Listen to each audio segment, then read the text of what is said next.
Okay, we are going to continue with the next chapter. Not really next chapter, it's number 1. So the topic is focus on high leverage activities. So let's get started.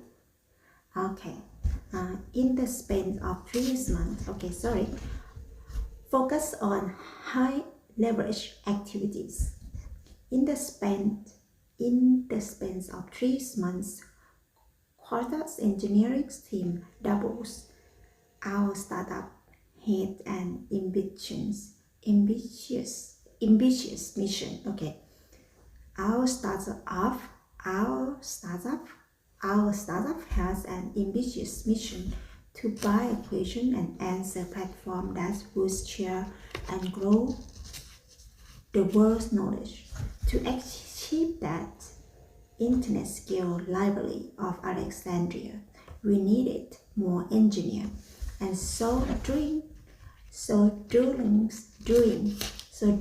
the summer of 2012, 14 new engineering hires crammed into our small office on the second floor of 261 Hamilton Avenue in downtown Palo Alto, California.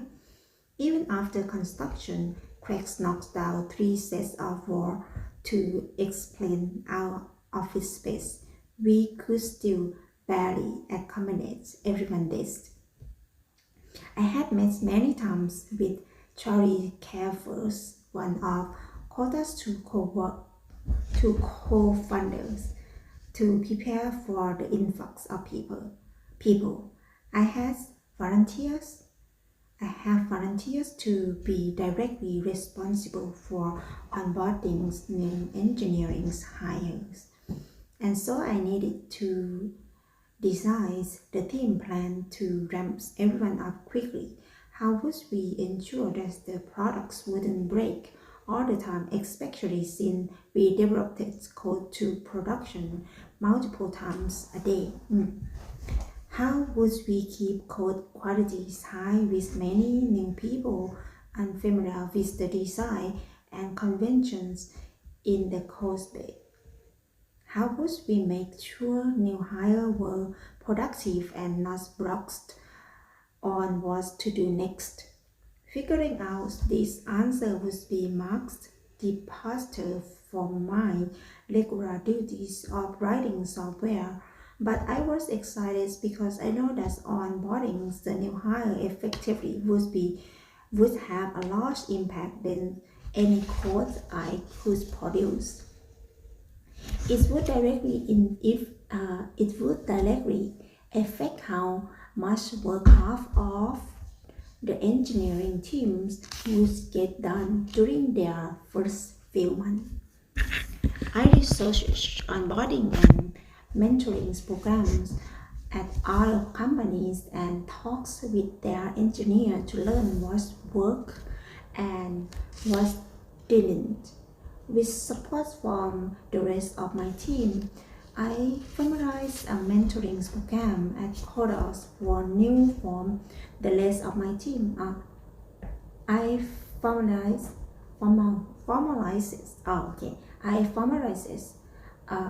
mentoring programs of Quartz for new engineering hires. Each new engineering was paired up with a mentor for 2 to 3 months, and the mentor was responsible for the new hire success. Mentoring activities included everything from reviewing code.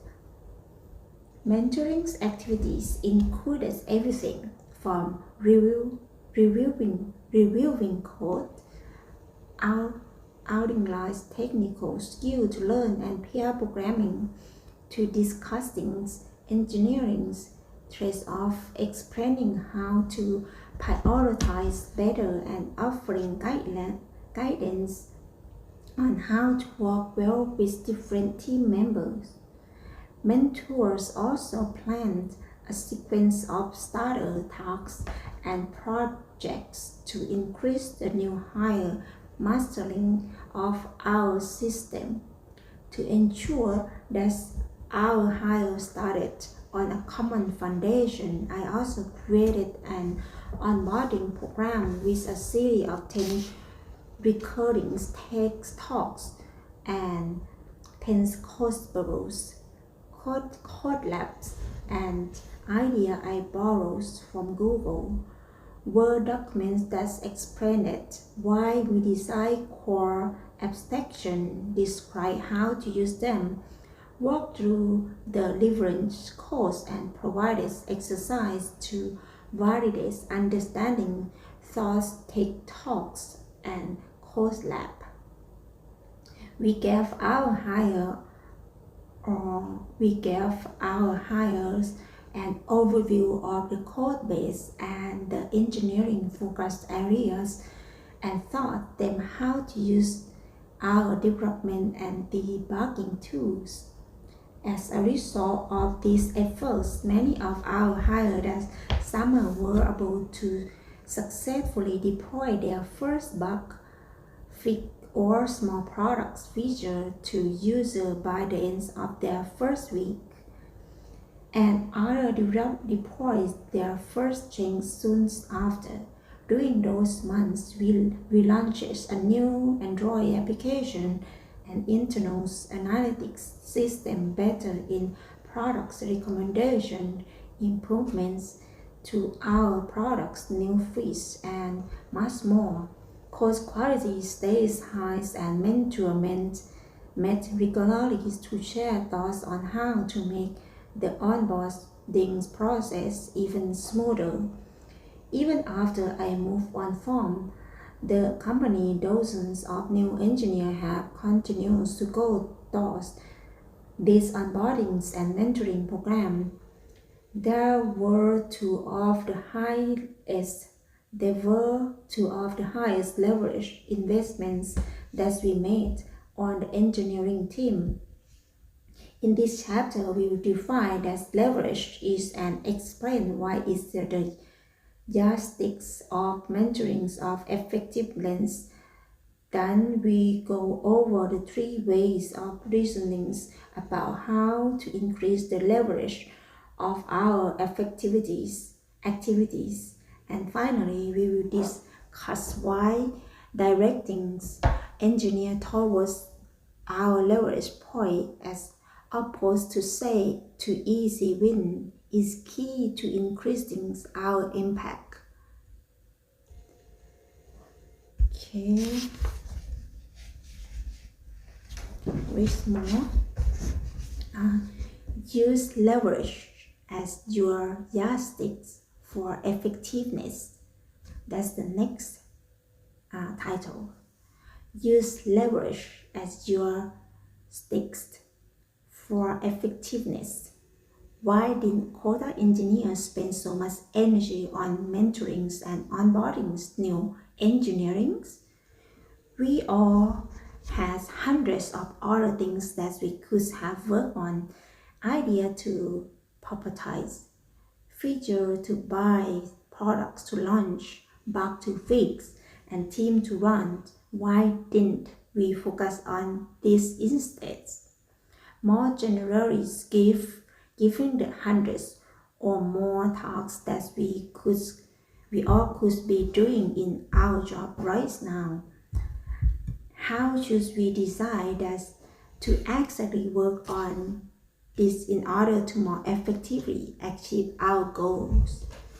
The key to answer this question and prioritizing these different activities is in accessing their leverage. Leverage is defined by simple equations. It is value or impact product per invested. So leverage is equal to impact products divided by time invested. Products divided by time. Okay. Put another way, leverage is the return on investment ROI for the efforts that's put in. Effective engineer aren't the one trying to get more things done by working more hours. They are one who get things done effectively and who focus their limited time on their tasks and focus on most value. They try to increase the monoasters in the equations while keeping the denominator small. Leverage therefore is the yardstick for measuring how effective your activities are. Leverage is critical because time is your most limited resource. Unlike another resources, time cannot be restored. Time cannot be stored, extended, or replaced. The limitations of time are inescapable, regardless of your goals. You might be a products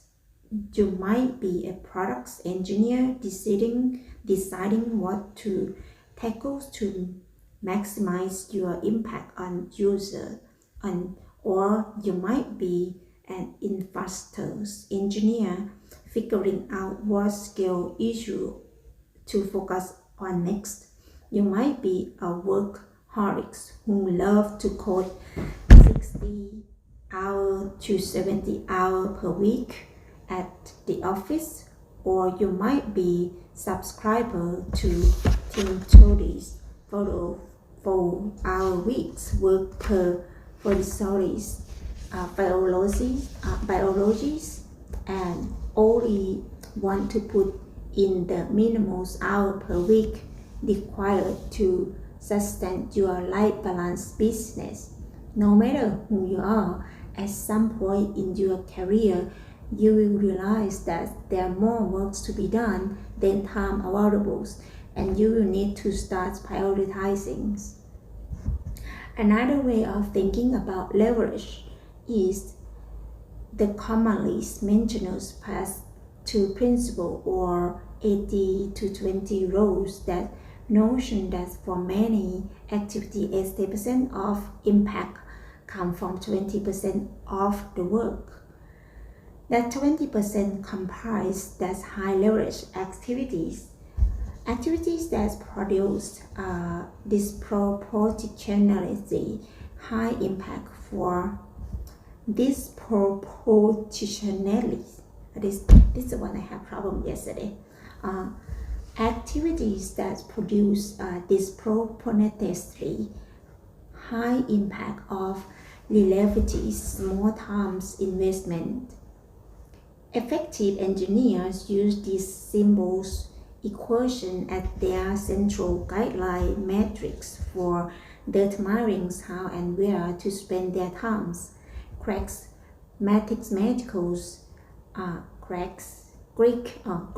mathematicians and engineers arithmetics once they care. Give me a place to stand and I love a levers long enough and I shall move the world.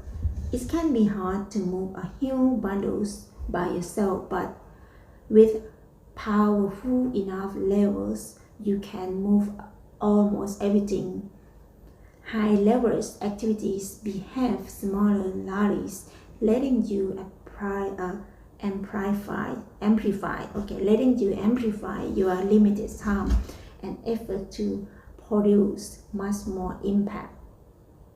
Based on the principle of leverage, it is clear why our engineer teams are focused on mentoring and training new engineers.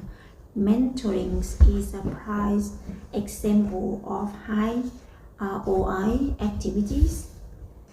In a single year, typical engineer works between 1,880 and 2,820 hours, devoting even 1 hour every day for the first month.